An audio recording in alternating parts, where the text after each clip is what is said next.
do hotel onde nós pernoitamos, o Hotel Galaxy, aqui no porto de Neápolis, que foi o lugar onde Paulo chegou na sua segunda viagem missionária. Não foi o primeiro porto, não foi o primeiro ponto. Eles tinham saído inicialmente na primeira viagem, eles vieram da Antioquia da Síria, onde eles foram enviados.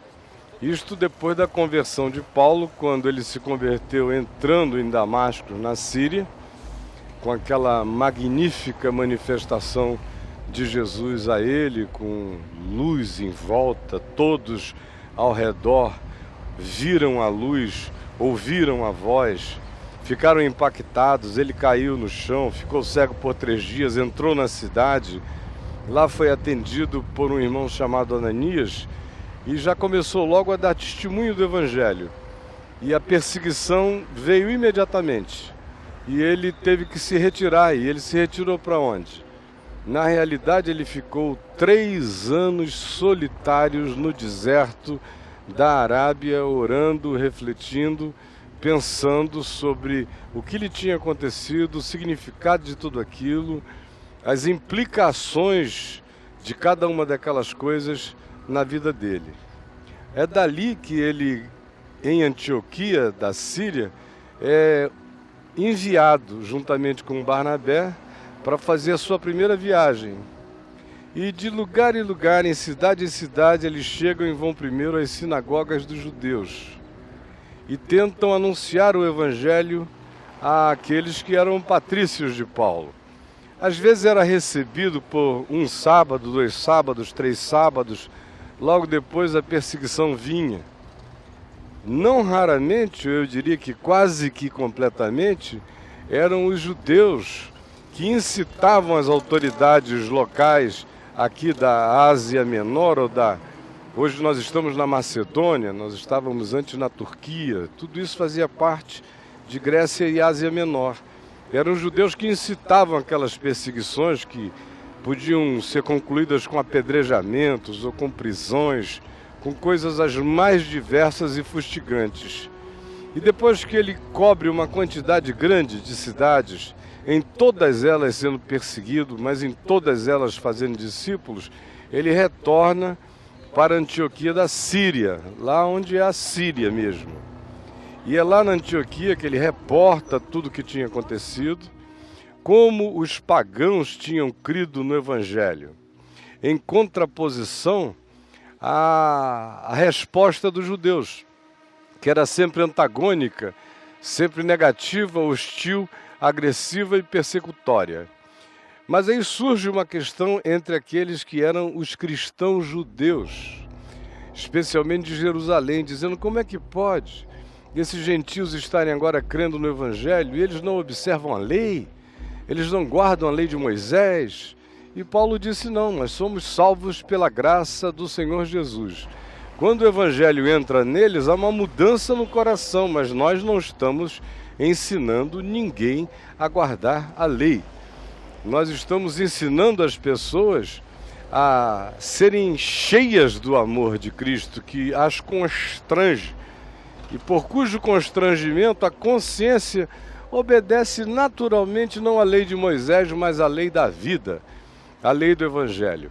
Isso acabou demandando no Concílio de Jerusalém uma reunião que foi cheia de debates e de discussões, onde fariseus convertidos a Jesus, mas híbridos pela metade, criaram grande confusão.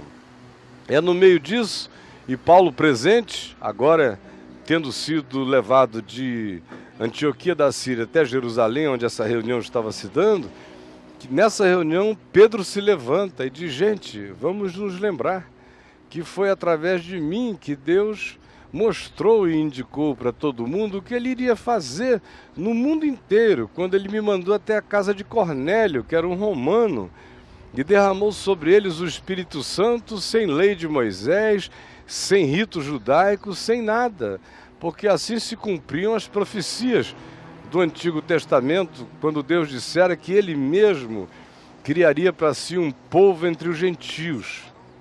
Após a fala de Pedro, Tiago, irmão de Jesus, que a essa altura já era figura importante na igreja de Jerusalém, se levanta e diz uma palavra final, corroborando a de Pedro, endossando o que Paulo vinha fazendo e pregando, apenas faz umas recomendações que fossem lidas entre as igrejas pagãs, as igrejas que não eram judaicas, as igrejas das outras culturas, dos outros povos, com algumas recomendações, a maioria delas óbvias. Uma delas é que tinha um pouquinho mais a ver com práticas do judaísmo. Mas para eles já foi um alívio enorme saberem que podiam pregar com toda tranquilidade, sem estarem oprimidos por aquilo que Paulo vem a chamar na carta aos Filipenses de os cães, que eram os judaizantes que vinham ladrando o dia inteiro, mordendo-lhe as costas e frequentemente colocando-o em situação de morte. E aquilo foi um alívio imenso. É por esse alívio, e já com esta carta na mão, para não significar que ele estava inventando uma coisa nova, é que ele faz a segunda viagem. Nessa segunda viagem, ele acaba se separando do seu companheiro Barnabé, que queria levar com eles a João Marcos, que tinha acompanhados originalmente na primeira viagem desde Antioquia da Síria, mas logo adiante, na Panfilha, ele resolveu voltar para Jerusalém, abandonou Paulo e Silas, não continuou. Mas como Barnabé e João Marcos eram primos, Barnabé quis agora, nessa segunda viagem, trazer também consigo a João Marcos. E aí surge esse impasse. Paulo diz: eu não acho justo a gente levar um companheiro de viagem que abandona a gente em qualquer lugar. E diz o livro de Atos dos Apóstolos que houve uma desavença tão grande entre Paulo e Barnabé que eles vieram a separar-se naquele momento. Depois eles se reajuntaram, bem como Paulo mais adiante chama o próprio João Marcos para fazer parte de grupos de viagem com ele. Mas naquele momento Paulo achava que era uma consciência que João Marcos precisava adquirir, uma maturidade que até então ele não tinha. E aí inicia-se esse processo da segunda viagem, sobre a qual eu estou particularmente neste porto desta cidade grega que hoje se chama Kavala e que nos dias do Novo Testamento se chamava de Neápolis, onde Paulo, depois de ter percorrido as regiões pelas quais anteriormente nós passamos, onde hoje estão cidades da Turquia, e ele veio pregando a palavra em algumas delas, chegou a este porto, pegando um navio e desembarcando aqui, neste lugar. Hoje nós estamos 2000 anos depois, mas o porto é o mesmo. Aquelas muralhas que lá estão não têm 2000 anos de idade, têm apenas 1000. E elas foram feitas para reforçar as muralhas antigas, de modo que os navios vinham e entravam aqui. É neste porto que ele desce, e é aqui que ele assume o chão em terra firme para prosseguir viagem na direção de Filipos, que não está distante daqui mais do que 20 minutos de carro. Agora, andando, era uma jornada extremamente significativa. O que eu quero conversar com você rapidamente agora? Primeira coisa é perguntar a você o que leva um homem que vivera até então como um perseguidor de uma causa, que pegava os membros deste grupo ao qual perseguia e os obrigava a blasfemarem do nome de Jesus, ou apresentava cartas com autorização do Sinédrio Judaico para que eles fossem exterminados e mortos, e que fizera daquilo um ato de beligerância absoluta, quanto mais. O que leva um homem com esse espírito a fazer uma reviravolta dessa dimensão? O quê? O que ele ganhava com aquilo? Ele simplesmente teve um encontro abrupto. Entraram com poderes celestiais na vida dele sem pedir licença.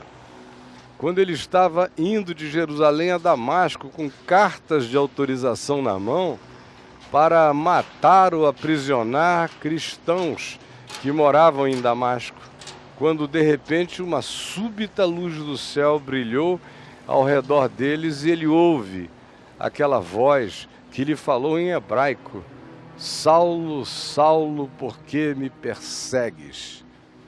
E ele perguntou: quem és tu, Senhor? E a voz lhe disse: eu sou Jesus, a quem tu persegues. E agora levanta-te, põe-te em pé, porque olha, eu vou te mostrar e vou te ensinar o quanto importa sofrer por amor ao meu nome. E Paulo ficou cego e, guiado pela mão, foi levado para dentro da cidade de Damasco, aonde ele foi acolhido numa casa, até que Deus falou, o Espírito Santo falou com um homem chamado Ananias, dizendo: olha, Saulo, aquele perseguidor, está aqui. E deu o endereço, é uma rua chamada direita, na casa de alguém que tu conheces. Podes ir lá sem medo, sem titubeio, porque ele já não é o inimigo. Alguma coisa da minha parte aconteceu no coração dele, ele se transformou o maior amigo do Evangelho que vocês jamais viram diante dos olhos de vocês. E é com a visita de Ananias que Paulo recebe a imposição das mãos, é batizado, as escamas que tinham se criado nos olhos dele caem imediatamente e literalmente, e ele vai logo a seguir e começa a dar testemunho entre os judeus que morriam de medo dele, entre os cristãos judeus. Morriam de medo, ninguém queria acolhê-lo. Mas é Barnabé que o toma pela mão e vai dizendo: não tenham medo dele, não tenham medo dele. Há inclusive tradições antigas que dizem que Saulo e Barnabé eram primos também. E daí Barnabé já o conhecia de muitos outros tempos. Sabia que toda aquela atitude arrogante, beligerante que ele carregava antes era movida por um fervor de natureza religiosa, sem nenhum entendimento do amor de Deus, mas era um fervor religioso. E Barnabé agora o pega pela mão e o introduz em comunidades temerosas, aflitas, a respeito do significado da presença daquele homem antagonista e que agora está ali com o rosto iluminado e cheio de adoração. Mas como a perseguição já começa intensa sobre ele, ele já tem que fugir de Damasco, descido por uma cesta, pelo muro. Mal se converteu, as perseguições começaram. De perseguidor, ele virou perseguido da noite para o dia. E aí, em seguida, ele disse: não, o que eu preciso mesmo é de um tempo para mim, de um tempo de quietude. E ele vai e se retira nos desertos da Arábia. E nos desertos da Arábia ele fica cerca de 3 anos em oração, em meditação, internalizando o significado do Evangelho na vida dele. O que motiva um homem desse? A gente, por exemplo, está num lugar onde Alexandre o Grande passou por aqui. A gente daqui a pouco está indo para a cidade de Filipos. E a cidade de Filipos, ela foi erguida em homenagem ao pai de Alexandre o Grande, Filipe.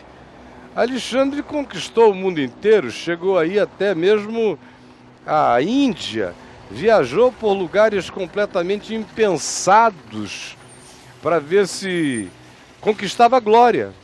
Aquele era o projeto da existência de todas essas pessoas: glória, glória, glória, glória humana, tesouros, poderes, imortalização do nome. Esse era o surto, essa era a busca. Era assim que se pensava em eternização, construindo grandes coisas, conquistando muitos povos, tendo-se grandes haréns, usufruindo de todos os tesouros e de todas as riquezas. Mas não era o caso de Paulo. O que ele ganhava? Ele não ia armado, ele não conquistava nada, ele não erigia nada, ele não era aclamado em lugar nenhum, ao contrário, chegava nas sinagogas, testemunhava primeiro ali. Logo, logo era completamente rechaçado, maltratado. Tudo que lhe vinha à vida era hostilidade. De cidade em cidade, de lugar em lugar, era isto que acontecia. Agora, eu vou dizer um pouquinho mais disso a você, prosseguindo, convido a você para vir comigo um pouquinho mais.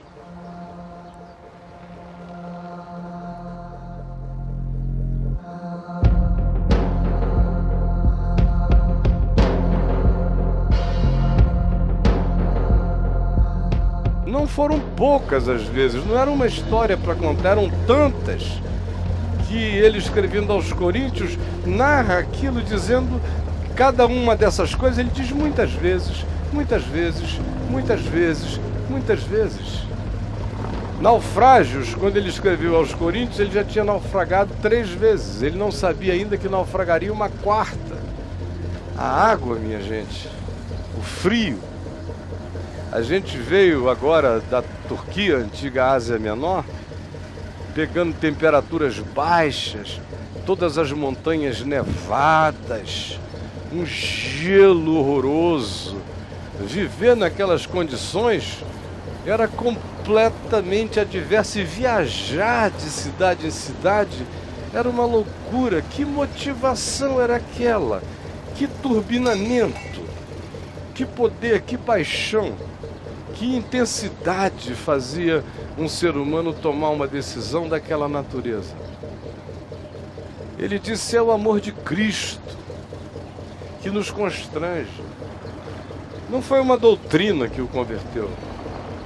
Não foi uma exposição bíblica em ordem que o converteu, uma sistematização.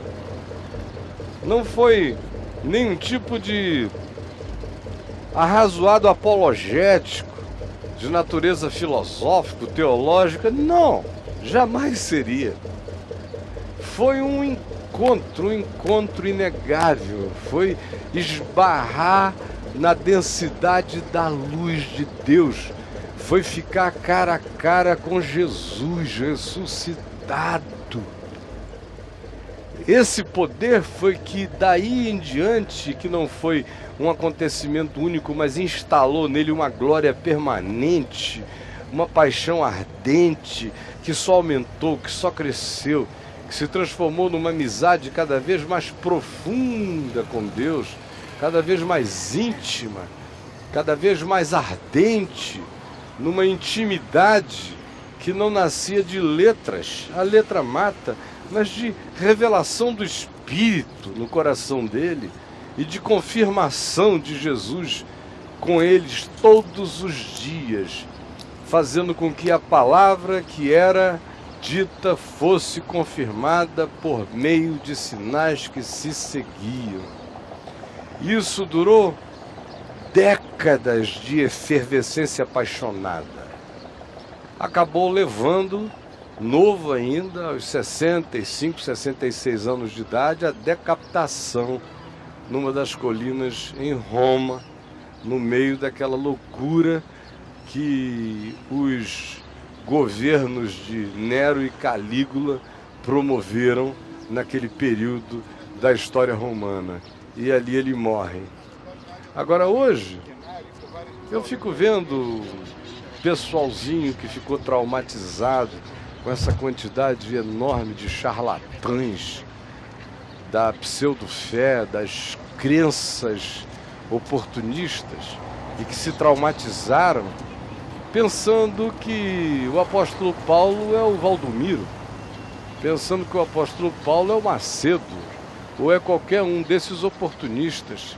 Pelo amor de Deus, a tragédia desses dias é que a sublimidade que construiu o Evangelho está sendo hoje comparada com o oportunismo horroroso desses que não viajariam de lugar para lugar, que não aguentariam absolutamente nada por amor a Cristo, porque a Cristo não amam, exceto aos seus próprios ventres. Outro dia alguém me escreveu me perguntando como é que eu vou saber que o Novo Testamento é crível? Será que não manipularam? Eu respondi a essa pessoa que você está tão acostumado com manipulação, com engano de todo lado, que você agora nivela todo mundo por baixo e fica pensando que a vida foi feita de malandros, que o evangelho foi construído por gente assim. Não, esses são aqueles sobre os quais Pedro profetizara, dizendo: nos últimos dias surgirão escarnecedores. Vocês estão vendo os escarnecedores e agora tentando relativizar Paulo, tentando relativizar o que motivou esses indivíduos. O que os motivou foi Cristo. Foram encontros inegáveis. Nenhum deles ganhou nada a não ser pedradas de presente, prisões de presente, fome de presente. A promessa, olha a prosperidade que Jesus prometeu a Paulo. Eu te prometo, Paulo, que tu vais conhecer e entender o que significa sofrer pelo meu nome.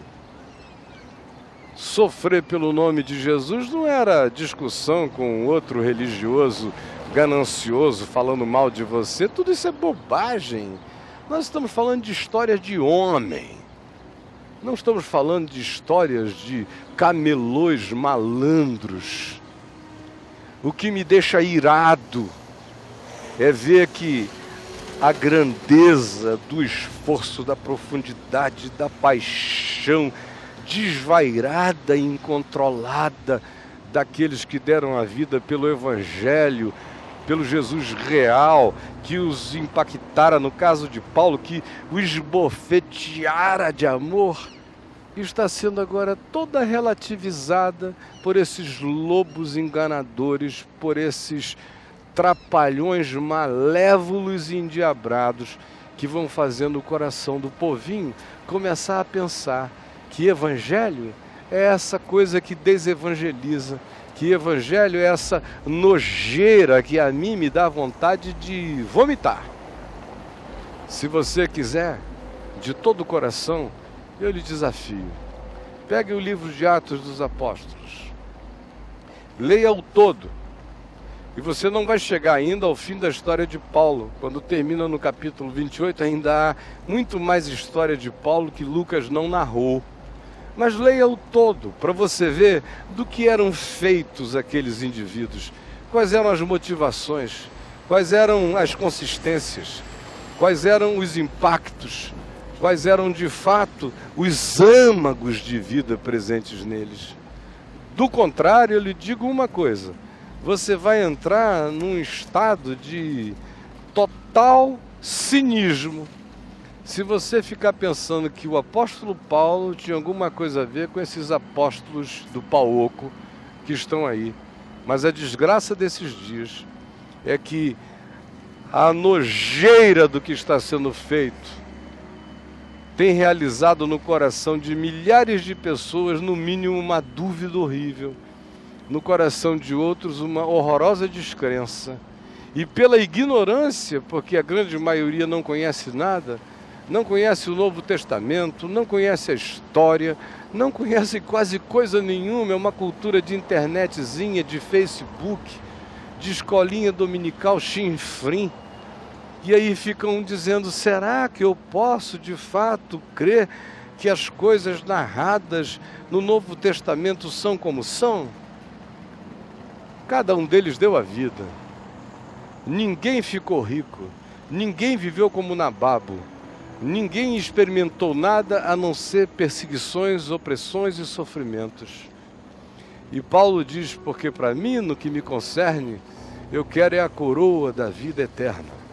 É isso que eu estou querendo, a qual já me está determinada, ele disse, no fim da vida. E o Senhor, o reto juiz, me dará a mim, e não somente a mim, mas a todos quantos amam a sua vinda. Aqui nesse porto de Neápolis, que foi um dos lugares aonde Paulo aportou, e daqui ele aportou para seguir na direção de Filipos, e é na direção de Filipos que nós estamos indo agora.